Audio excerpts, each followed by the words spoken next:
when shooting an event guys, mas nindot jud og sayo ta mabot sa area para dili kayo pressure ang atong shoot.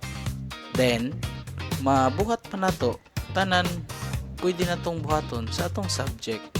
Aside from that, dili pa gyud ingonana ka harsh ang environment. So sakto kayo ang exposure sa atong mga footages og di na mawala ang mga kulitan in banding sa atong mga teammates. And naapututay ample of time para makarelax planning for the next shoot.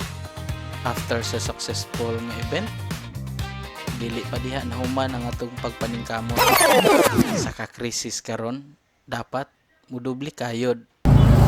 Wow! Rip! Radyo nga guba! Batiri! Among paliton! Thank you ma'am! Thank you sir! Namoy TV na nga guba. Wow! Rip! Radyo nga guba! Batiri! Among paliton! Thank you ma'am! Thank you sir!